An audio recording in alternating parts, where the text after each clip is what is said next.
이 시간 함께 보실 하나님 말씀 사사기 1장 10절부터 21절까지의 말씀입니다. 사사기 1장 10절부터 21절까지의 말씀. 구약성경 사사기 1장 10절부터 21절까지의 말씀. 다 찾으신 줄로 알고 저와 여러분이 한 절씩 교독하도록 하겠습니다. 사사기 1장 10절부터 21절까지의 말씀, 하나님 말씀입니다. 유다가 또 가서 헤브론에 거주하는 가나안 족속을 쳐서 세세와 아이만과 달메를 죽였더라. 헤브론의 본 이름은 기럇 아르바였더라.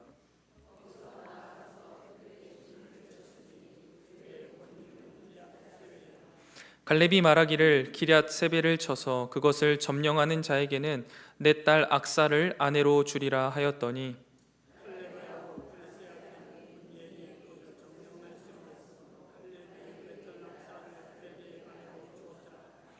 악사가 출가할 때에 그에게 청하여 자기 아버지에게 밭을 구하자 하고 나귀에서 내림에 갈렙이 묻되 내가 무엇을 원하느냐 하니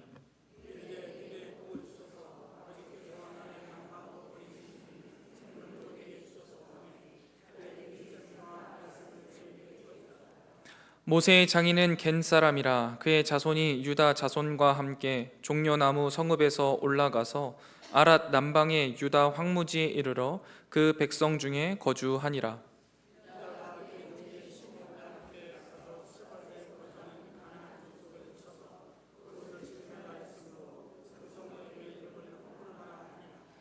유다가 또 가사 및 그 지역과 아스글론 및 그 지역과 에그론 및 그 지역을 점령하였고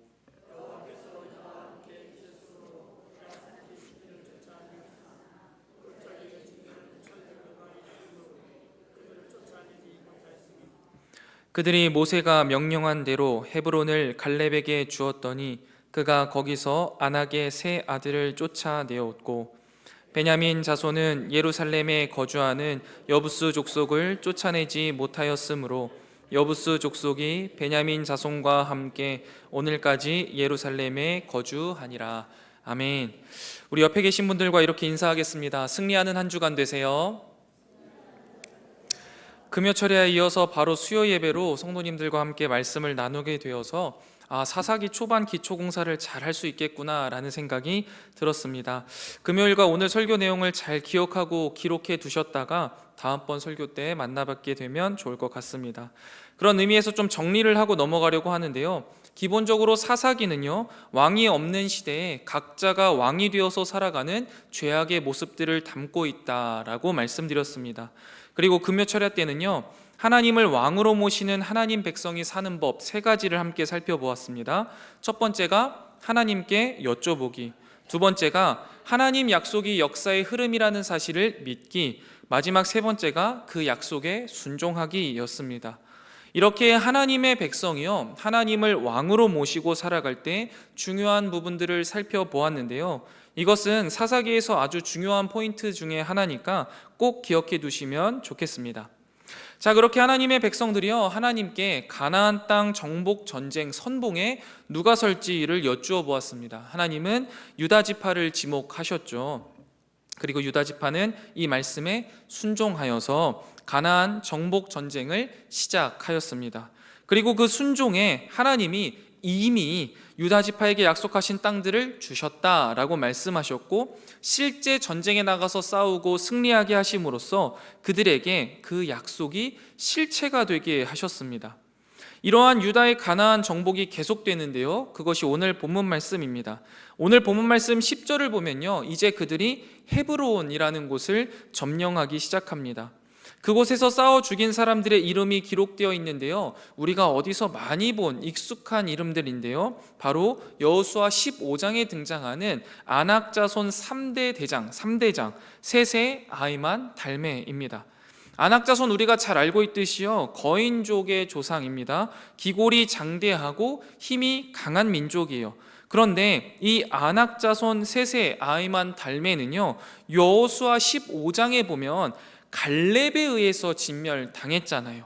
그런데 오늘 본문은 그 공을 갈렙에게만 한정하지 않고 그가 속한 유다 지파 전체에게 돌리고 있습니다.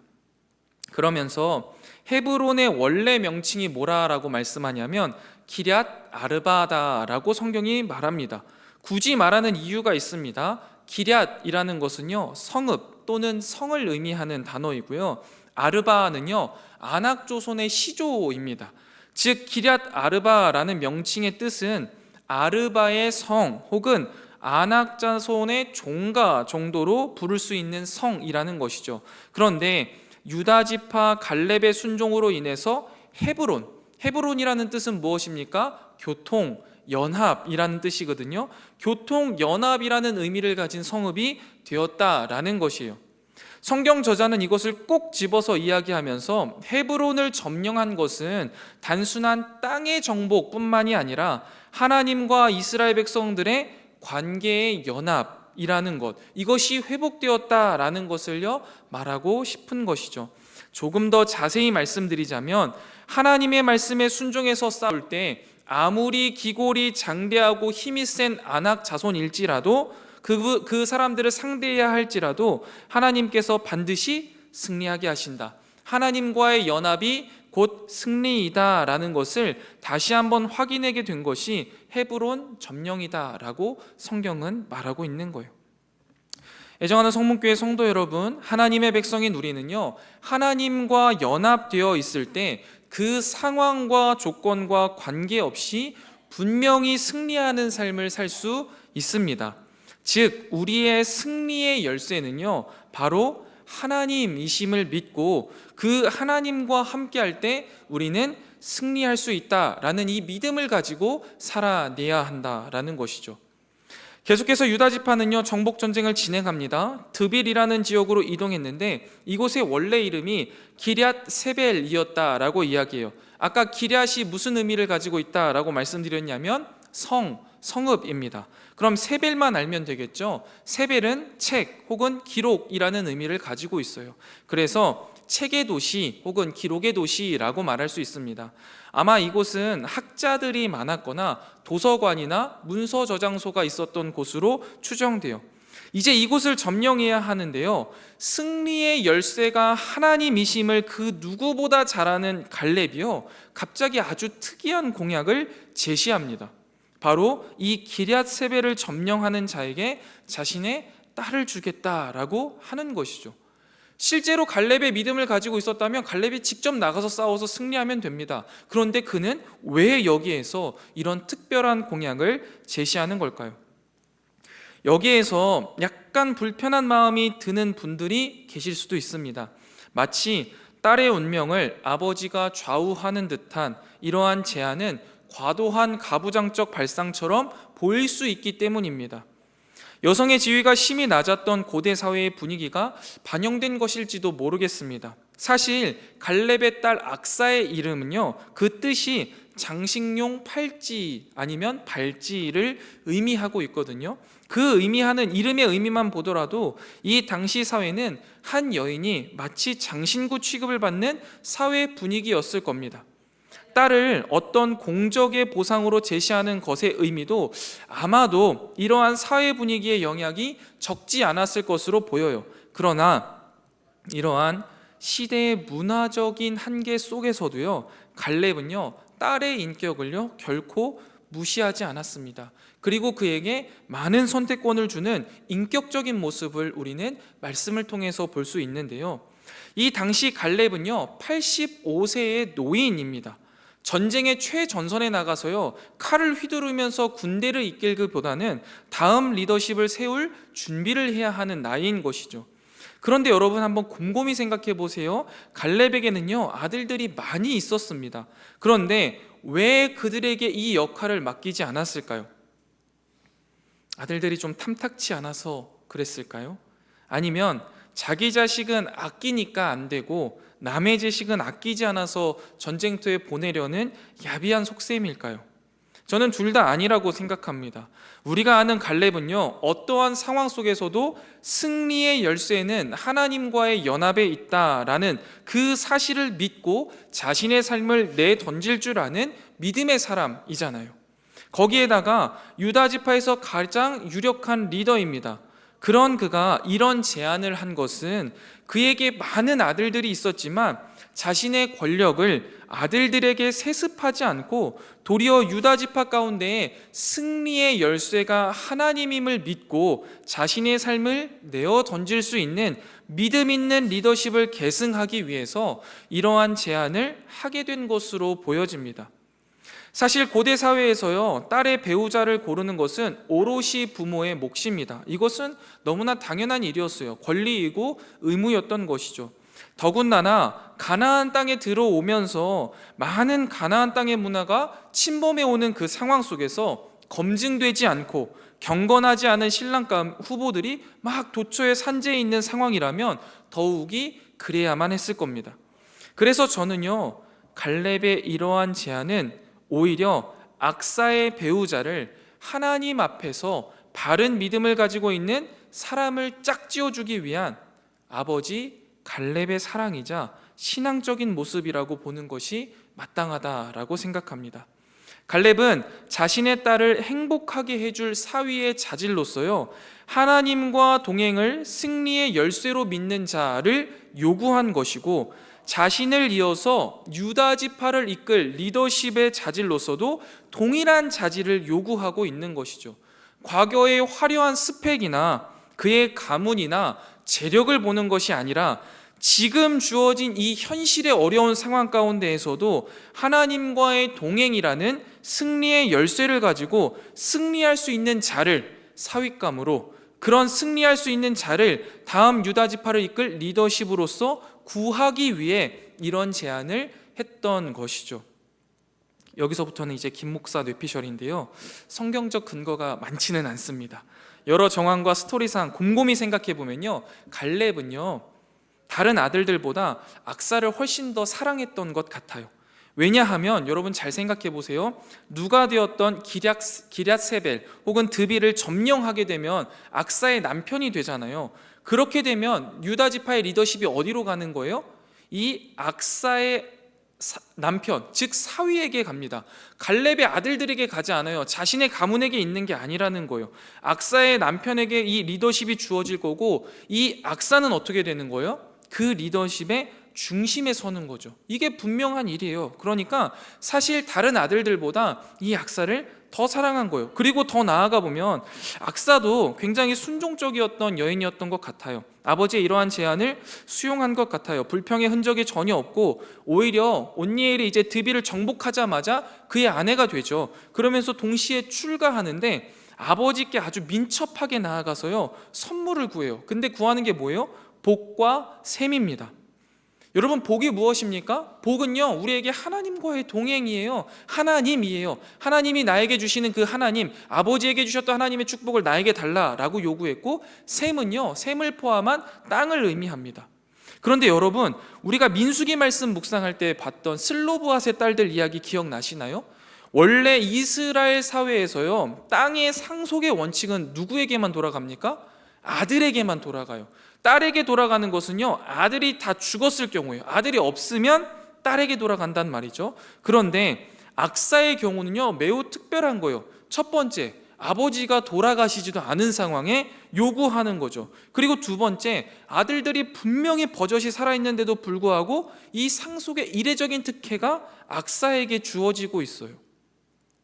그리고 이것을 누가 먼저 구한 거예요? 아버지가 기쁜 마음으로 주겠다 한 게 아니라 악사가 아버지에게 가서 말했어요. 먼저 요구했어요. 이처럼 복과 땅을 당당하게 요구할 만한 관계가 이 두 부녀 사이에 있었다라고 한다는 것을 우리가 전제한다면, 악사를 어떤 남성에게 아내로 주겠다라는 이 갈렙의 제안이 그저 독재적인 가장의 처신이 아니다라는 것을 어느 정도 뒷받침하고 있다고 생각합니다. 거기다가 셈을 달라는 딸에게 윗셈과 아랫셈 모두 주는 것을 보면서 갈렙은요, 그저 그 당시 시대의 사람들처럼 딸을 재산의 하나로 취급한 것이 아니라 그 누구보다 더 배려하고 더 존중하고 더 사랑했다라는 것을 우리는 확인할 수 있어요. 악사가 달라는 대로 남방 네게브 땅에 위치한, 네게브가 이게 사막 지역이거든요. 그래서 이 사막 지역에 꼭 필요한 샘물, 윗샘과 아랫샘을 모두 악사에게 줍니다. 자, 이렇게 갈렙과 악사 그리고 온니엘의 이야기를 통해서 우리는 참 많은 것들을 배울 수 있는데요. 특별히 저는 오늘 말씀의 중심 내용을 연결해서 승리의 열쇠를 하나님과의 동행으로 믿고 이것을 가지고 있는 자를 사랑하는 딸의 남편으로, 또 유다 지파를 이어갈 차세리 리더로 세우는 갈렙의 모습을 우리는 배워야 한다라고 생각합니다. 우리 시대는요, 승리의 열쇠를요, 하나님 혹은 하나님과의 동행으로 생각하지 않는 시대가 되어 버렸습니다. 그러다 보니요, 승리를 위해서요, 무엇인가 다른 것들을 자꾸 준비하려고 합니다. 그러니 다른 것들에 집중하게 되어져요. 그런데요, 여러분, 승리의 열쇠는요, 다른 것이 아닙니다. 제가 왜 이 설교의 제목을 승리의 열쇠라고 했냐면요, 승리가 자물쇠와 같기 때문이에요. 딱 한 가지의 키만 이 승리라는 자물쇠를 열 수 있기 때문이에요. 이것으로도 열리고 저것으로도 열리지 않는다라는 사실을 말씀드리고 싶었어요. 그런데 여러분, 이 시대가 말하는 승리의 열쇠 한번 생각해 보세요. 참 다양합니다. 돈도 되고요, 능력도 돼요, 명예도 되고요, 인맥도 돼요, 건강도 돼요. 이것들을 가지면 승리할 수 있다, 성공할 수 있다라고 말하죠. 그런데 성경이 말하는 승리의 열쇠는 오직 무엇입니까? 하나님과의 동행밖에 없습니다. 애정하는 성문교회 성도 여러분, 우리의 삶이 승리하기를 원하십니까? 하나님과 동행하시기 바랍니다. 우리의 자녀들의 삶이 승리하길 원하십니까? 하나님과 동행하게 하시기 바랍니다. 그것만이 우리를 승리하게 하는 것임을 믿고 살아갈 때요, 우리는 비로소 승리할 수 있습니다. 그리고 그 주어진 승리를요, 누리며 살아갈 수 있는 것이죠. 계속해서 스토리를 살펴보면 모세의 장인이 유다 지파에 거하고 있음을 말씀하십니다. 그리고 더 나아가 호르마라는 지역을 점령하는 스토리가 기록되어 있어요. 이곳은 그의 형제 시므온에게 분배되었던 땅인데요, 처음에 약속할 때 어떻게 약속했어요? 시므온아, 너가 나하고 같이 이 정복 전쟁에 나가주면 나도 네가 정복 전쟁할 때 같이 나갈게 라는 약속을 했잖아요. 이 약속을 신실히 지키는 거예요. 그러면서 유다 지파가 함께 나아간 거죠. 이곳의 원래 이름을 뭐라고 이야기하냐면 스밧이라고 이야기합니다. 이곳은 망대라는 의미를 가지고 있는 지역이에요.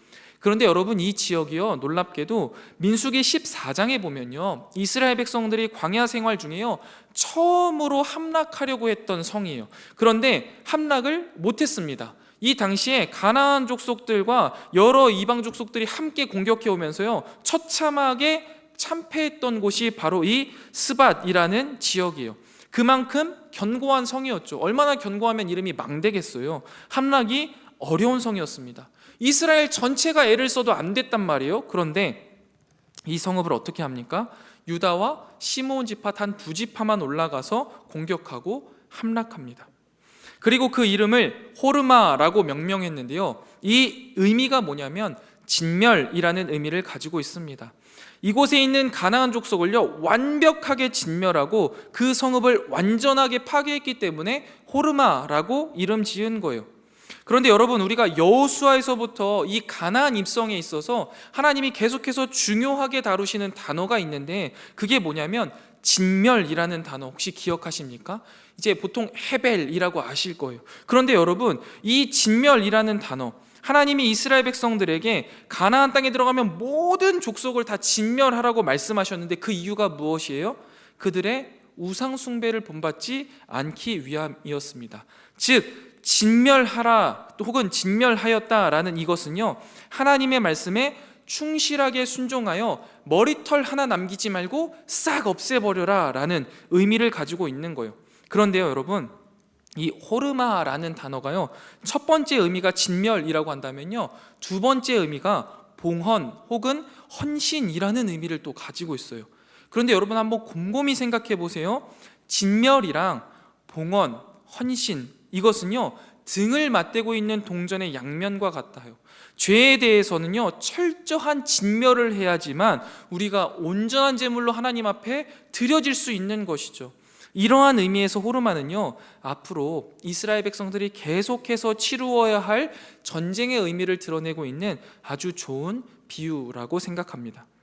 하나님의 명령은요, 철저하고 온전하게 지켜질 때 비로소 의미가 있다라는 것이죠.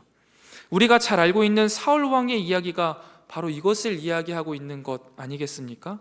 아주 미묘하게 하나님의 말씀을 거역한 사울 왕의 인생은요, 왕으로서 부르심을 받았음에도 불구하고 거룩한 산 제물로 하나님께 올려드려지지 못하였습니다.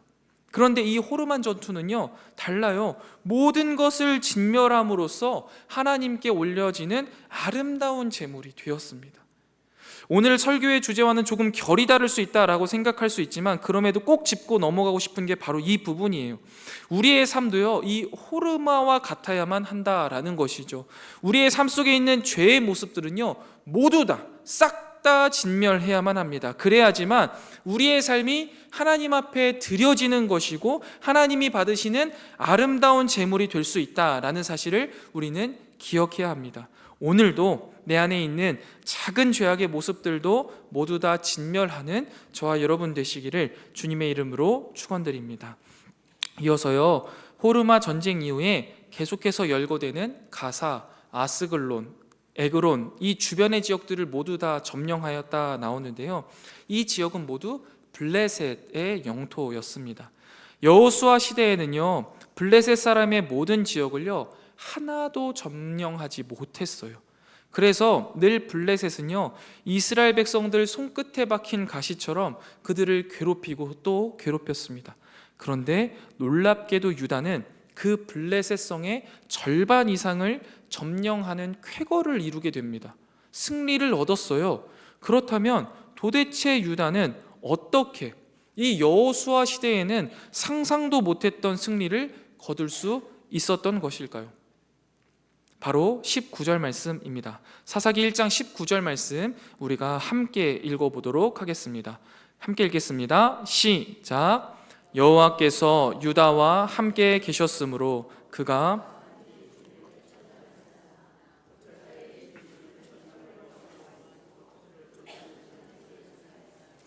아멘. 유다가 승리할 수 있었던 승리의 열쇠가 무엇이라고 말씀하십니까? 여호와께서 유다와 함께 계셨기 때문이다 라고 성경은 아주 분명하게 말씀해주고 계십니다. 전쟁의 승패를 정하시는 하나님이 함께 계셨기 때문에요, 유다는 승리할 수 있었습니다. 승리의 유일한 열쇠는 무엇입니까? 하나님과 함께하는 것입니다. 우리가 여호수아서를 통해서 본 것처럼 만일 하나님이 함께 계시지 않는다면 아무리 주어진 땅일지라도요 정복하지 못하는 거예요. 하나님이 함께 하시면 정복할 수 있는 겁니다. 전도서 6장 2절을 보면 이것을 이렇게 표현하는데요, 어떤 사람은 그의 영혼이 바라는 모든 소원에 부족함이 없어 재물과 부여와 존귀를 하나님께 받았으나 하나님께서 그가 그것을 누리도록 허락하지 아니하셨으므로 다른 사람이 누리나니 이것도 헛되어 악한 병이로다. 아멘. 분명히 하나님이 모든 소원에 부족함이 없도록 재물과 부여와 존귀를 주셨는데요, 하나님이 그가 누리는 것을 허락하지 않으신 거예요. 여러분, 소유하고요 누림은 다른 개념이라는 거 아시죠? 소유와 누림 모두가 하나님께서 허락하셔야 한다는 것도 알고 계시죠?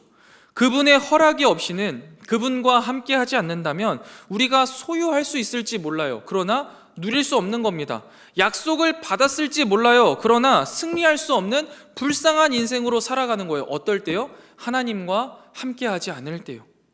저는 우리 한국교회가요 전도자가 말한 이 악한 병에 걸렸다라는 생각을 해봅니다. 하나님은 이미 우리 한국교회에 모든 것을 넘치도록 주셨거든요. 그런데 우리는 그 주신 것들 소유에 집중하느냐고요, 하나님과의 동행, 누림, 승리를 잊어버렸어요. 소유는 있지만 누림이 되지 않는 거예요. 약속은 있지만 승리가 없는 삶을 살아가고 있는 거죠.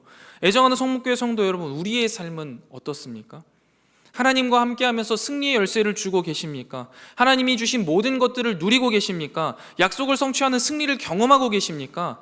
만약에 그러지 않는다면 뭐가 문제입니까? 내가 하나님과 동행하고 있지 않는 게 문제예요. 이것들을 누리고 있다면, 내 삶 속에서 승리하고 있다면 무엇 때문에 가능한 겁니까? 하나님과 동행하고 있기 때문에 가능한 거예요. 그런데 여기서 한 가지 꼭 짚고 넘어가야 할 부분이 있는데요, 사사기에서 유다의 승리의 원인으로 하나님의 함께 하심을 언급할 때요 뭐라고 이야기하시냐면, 유다가 하나님과 함께한 것이 아니라 하나님께서 유다와 함께 하셨다라는 사실을 굉장히 중요하게 이야기하고 있어요.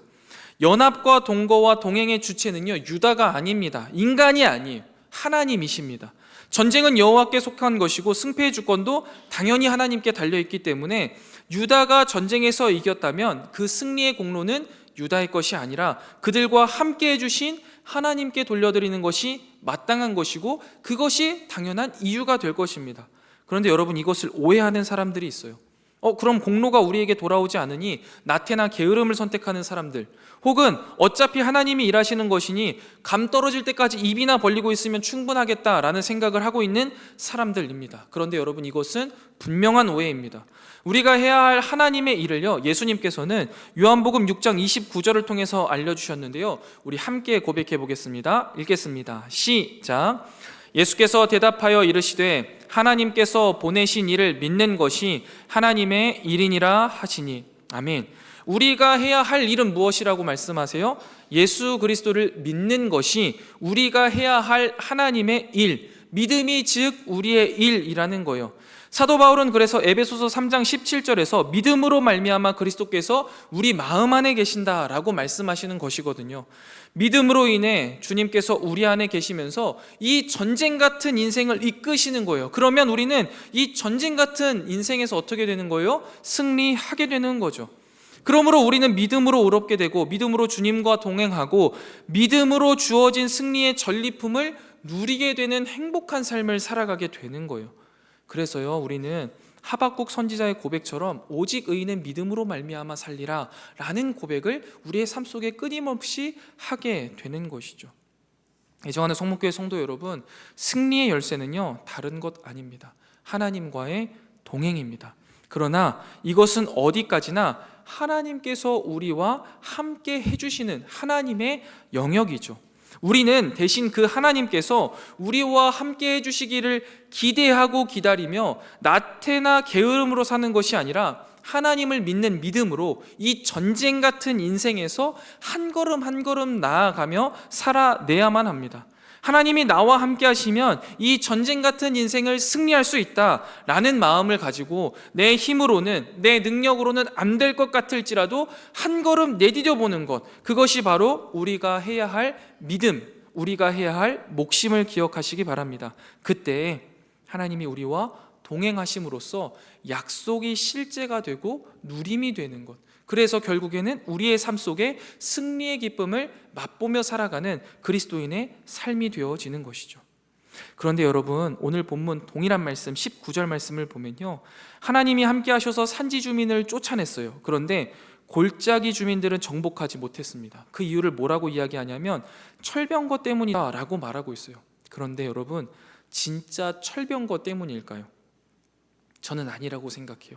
이게 약간 번역이 애매하게 돼서 그렇게 느껴지는 거예요. 만약에 여러분 철병거 때문이라고 해석된다면 어떻게 되는 상황이냐면요, 철병거가요 하나님보다 더 강하다는 결론을 내려야 돼요. 그러면 여러분, 우리가 승리하기 위해서 뭘 준비해야 됩니까? 철병거를 준비해야 되는 거거든요. 아니에요. 이건 틀렸습니다. 철병거의 유무가 승리의 열쇠가 아니잖아요. 하나님이 함께 하심이 승리의 열쇠인데요, 우리가 바로 앞에서 이것들을 확인한 거예요. 뿐만 아니라 여호수아 17장 16절부터 18절을 보면요, 이제 이 철병거에 관한 이야기들이 나와요. 보시면 요셉 자손이 이르되 그 산지는 우리에게 넉넉하지도 못하고 골짜기 땅에 거주하는 모든 가나안 족속에게는 벳스안과 그 마을에 거주하는 자이든지 이스라엘 골짜기에 거주하는 자이든지 다 철병거가 있나이다 하니, 여호수아가 말합니다. 다시 요셉의 족속 곧 에브라임과 므낫세에게 말하여 이르되 너는 큰 민족이요 큰 권능이 있은즉 한 분깃만 가질 것이 아니라 그 산지도 내 것이 되리니 비록 삼림이라도 내가 개척하라 그 끝까지 내 것이 되리라. 가나안 족속이 비록 철병거를 가졌고 강할지라도 내가 능히 그를 쫓아내리라 하였더라. 아멘. 에브라임 지파는요, 자신들이 개척해야 할 지역에 철병거를 가진 족속이 있다라고 불평불만합니다. 툴툴거리는 거예요. 이에 대해서 여호수아가 뭐라고 이야기해요? 가나안 족속이 비록 철병거를 가졌고 강하다 할지라도 내가 능히 쫓아낼 수 있다, 쫓아내라 라고 말하면서 그들을 격려합니다. 즉 하나님이 함께 하신다라는 믿음이 있으면 철병거 이길 수 있다라고 말한 것이죠. 그런데 여러분, 이러한 지도자의 확신에도 불구하고요, 철병거에 대한 두려움이요 유다 지파에도 여전히 남아 있었던 것으로 보여요. 결국 유다 지파의 골짜기 정복의 실패는요, 철병거 트라우마 때문입니다. 그들의 믿음이 약해졌기 때문이에요. 하나님의 함께하심 때문에 블레셋의 중요한 도시들은 다 정복한 경험이 있음에도 불구하고요, 철병거에 대한 이 두려움 때문에 골짜기는 정복하지 못할 것이다 라는 불신이 생겼고요, 정말 그렇게 되었습니다. 아무리 화려한 은총과 기적들을 겪었다라고 할지라도요, 이 작은 불신은요, 우리를 또다시 무너뜨리게 된다라는 것이죠. 이처럼 유다 지파 참 잘해왔지만요, 마지막까지 하나님을 신뢰하지 못했습니다. 하나님이 말씀하신 약속에 순종하지 않음으로써, 믿음의 한 걸음을 내딛지 못함으로써 분배된 땅을 정복함에 있어서 완수하지 못하고 실패하게 됩니다. 그래서요, 저는 사실 19절 말씀을 이렇게 다시 번역해야 한다라고 생각해요. 여호와께서 유다와 함께 계셨으므로 그가 산지 주민들을 쫓아내었으나 골짜기의 주민들은 철병거가 있으므로 그들을 쫓아내지 아니하였으며, 그들은요, 쫓아내지 못한 게 아니에요. 쫓아내지 않은 거죠. 하나님은 분명히 여호수아 13장 6절에서 가나안의 남은 땅 모두를 분배할 때 내가 그들을 이스라엘 자손 앞에서 쫓아내리니 라고 분명히 약속하셨고, 여호수아도 분명히 하나님이 함께 하시면 너희가 능히 철병거를 이길 수 있다 라고 말했는데, 그들은요, 그들이 갖고 있었던 그 두려움과 작은 불신으로 인하여서 철병거를 가진 골짜기 지역을 정복하지 않았습니다. 못한 게 아니라는 거죠. 그리고 나서 보시면요, 마지막 부분 사사기 1장 20절에 사사기 저자가요, 다시 한번 갈렙의 헤브론 정복 이야기를 반복하고 그 반대되는 베냐민 지파의 실패 이야기를 또 반복합니다. 아무래도 이것은요, 믿음이 있으면, 하나님이 함께 하시면 철병거도 얼마든지 쫓아낼 수 있었다라는 사실을요, 간접적으로 말하기 위함인 듯합니다. 가나안 정복 전쟁에서 이스라엘 백성들이 가장 두려워하는 것은요, 철병거하고 안악자손이었어요. 민수기 13장에서 10명의 정탐꾼들이 가나안 땅 정복할 수 없는 이유 이야기할 때도 특별히 안악자손에 관한 이야기들을 하고 불평하잖아요. 마찬가지예요. 유다 지파 역시 철병거 앞에서요, 더 나아가지 못하고 전쟁을 멈추었습니다. 그러나 갈렙은 어땠습니까? 오직 믿음으로 무시무시한 안악자손을 이기고 헤브론을 점령했습니다. 그러므로 사사기 1장 19절과 20절은 대조를 통해서 유다가 하나님의 약속에도 불구하고 하나님을 온전히 신뢰하지 못한 것을 비난하고, 승리의 열쇠는 오직 하나님과의 동행에 있음을 우리에게 알려주고 있는 것이죠. 거기에다가 추가적으로 21절에 베냐민 자손에 대한 이야기를 하는데, 이것은 유다 지파와 마찬가지인데요, 그 뉘앙스가 조금은 다릅니다. 왜냐하면 성경에서요, 베냐민 지파는요, 물어뜯는 이리와 같아서 아침에는 빼앗은 것을 먹고 저녁에는 움킨 것을 나눌 정도로 매우 싸움에 능숙한 지파라고 이야기해요. 그럼에도 불구하고요, 하나님을 신뢰하지 않아서, 하나님과 함께하지 않아서 아주 약한 군대와 싸워도 패배자가 되었습니다. 신앙의 타협을 통해요, 지지부진하게 살아가게 되었다라고 이야기해요. 여러분, 여부수 족속은요, 뭔가 특이할 만큼 대단한 능력이 있었던 지파가 아닙니다. 족속이 아니에요. 다윗 시대 때 너무나 손쉽게 이제 점령해 버리거든요. 그런데 베냐민 지파, 이 강한 지파, 늑대와 같아가지고 아침에는 빼앗아 먹고 저녁에는 빼앗은 것을 나눠줄 정도로 강한 지파가요, 이런 여부수 족속 하나를 점령하지 못해요. 왜 그렇습니까? 그들 스스로가 멈춘 거예요. 상대방이 강해서가 아니에요. 성경이 분명히 기록하고 있지는 않지만 오랜 전쟁에 지쳤을 수 있겠습니다. 아니면 사회 경제적인 이득을 원했을 수도 있겠어요. 그러나 분명한 것은요, 어느 순간 타협하게 된 거예요. 이러한 타협은요, 가나안 족속을 진멸하라는 하나님의 명령을 어긴 것으로서 하나님을 온전히 신뢰하지 못한 불신앙의 모습이고, 오늘 말씀에서는 호르마와 대조되는 모습인 거죠. 그런데 놀랍게도요, 여러분, 이 작은 불신앙의 모습이요, 어마어마하게 자라나게 됩니다. 이후 유다 지파와 베냐민 지파가 계속해서 대조되는 부분이 등장하고 사사기 후반에 이제 확 등장하는데요, 거기에서 무슨 일이 벌어지냐면 베냐민 지파가요, 한 여인을 성적으로 유린하고 살인을 저질러요. 그리고 그 시체를 토막내서 다 지파로 다 보내버립니다. 유다 지파는 이 문제를 수습하기 위해 앞장서고요, 이러한 모습으로 둘이 대조됩니다. 그리고 이것과 동일한 대조, 시간이 흐른 후에 왕정시대에 어떻게 됩니까? 베냐민 지파 출신의 사울, 하나님의 말씀을 버려서 실패합니다. 그 왕위를 계승한 유다 지파 출신의 다윗은 하나님과 동행하며 승리하는 것을 볼 수 있습니다. 여러분, 작은 불신앙이요 엄청난 결과를 가져오게 된다라는 것을 볼 수 있습니다. 자, 우리가 오늘 많은 스토리를 가지고 있어서 열심히 달려왔습니다. 이제 다시 한번 말씀을 정리하고 마무리하려고 하는데요, 저는 사실 오늘 본문을 통해서요 여러분들과 딱 한 가지를 나누고 싶었습니다. 전쟁 같은 우리의 삶의 승리의 열쇠는 무엇이냐? 바로 하나님과의 동행이다라는 것이죠.